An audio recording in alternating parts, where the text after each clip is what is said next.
今日咧婦女頻道好高興邀請到九龍城浸信會榮休傳道黃淑霞傳道接受我哋嘅專訪。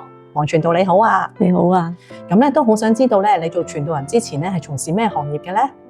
我做傳道之前咧，我係做護士嘅。我喺那打素護士學校嗰度讀註冊護士，之後咧讀埋助產士，咁跟住咧就喺嗰度做嘢啦。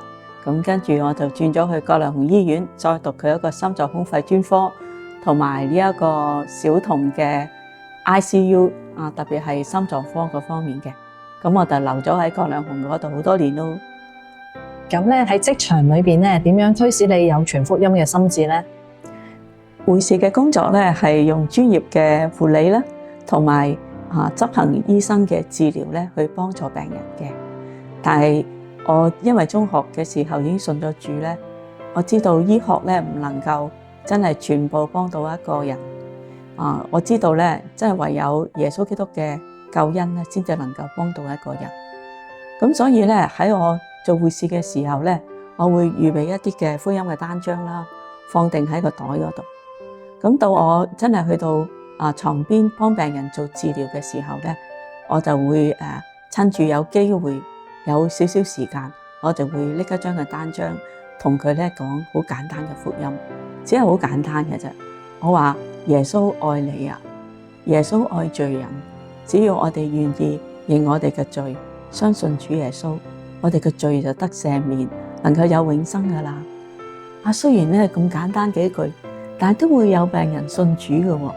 咁信咗主咧，我就會將佢哋咧轉介俾一個院牧啦，或者教會啦去跟進。咁咧其實咧佢哋信主咧都係一個咁平凡嘅經歷。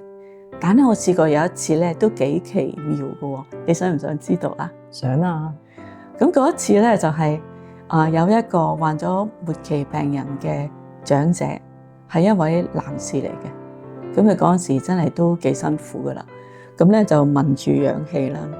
咁我喺個床邊咧嚟到幫佢做嘢嘅時候咧，我見到佢嘅情況咁樣，我就開始同佢傳福音啦。咁佢聽完福音之後咧，我就問佢，我話你想唔想信主啊？佢話我想啊。咁話好，我哋一句一句嘅，你跟住我嚟到去祈禱，耶穌聽緊㗎，佢會知道你嘅心意。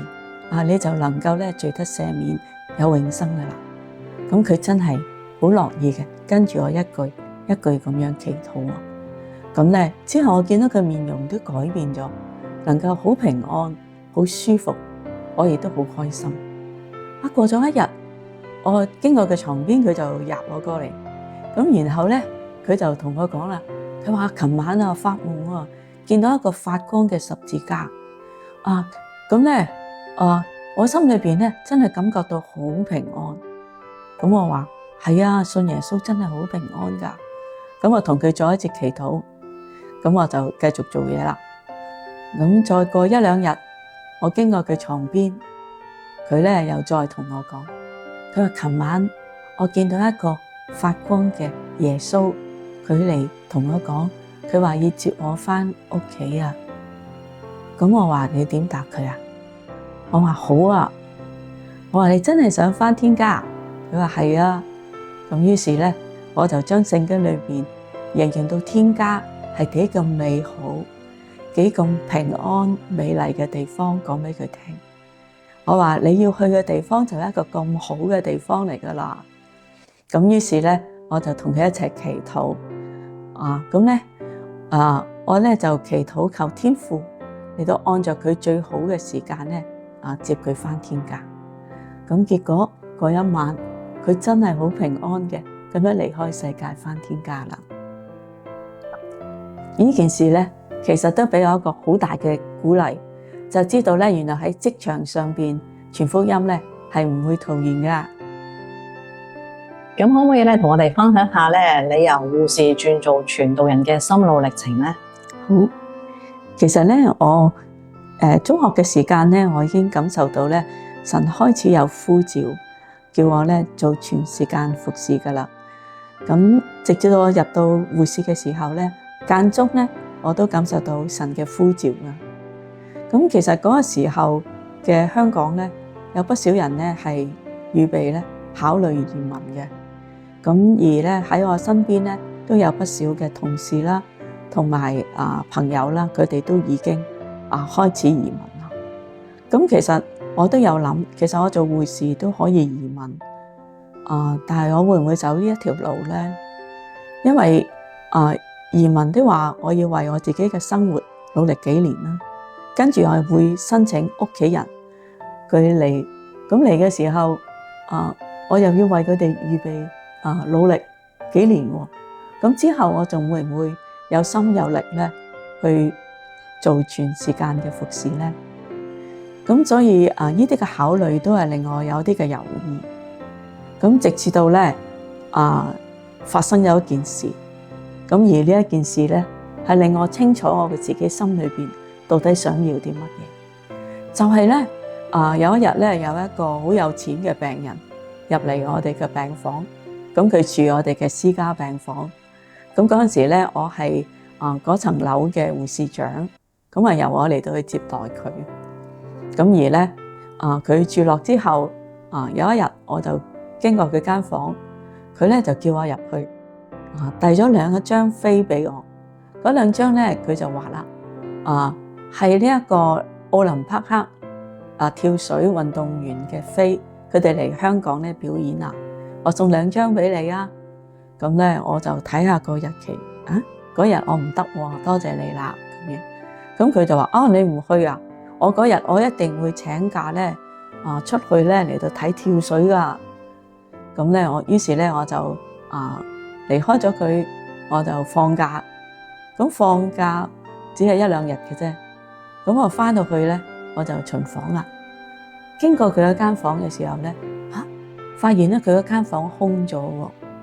咁我就問我嘅同事啦，我話嗰個病人去咗邊啊？咁咧佢就答我，佢話前晚佢心臟病發，我哋點救都救唔翻，離開咗啦。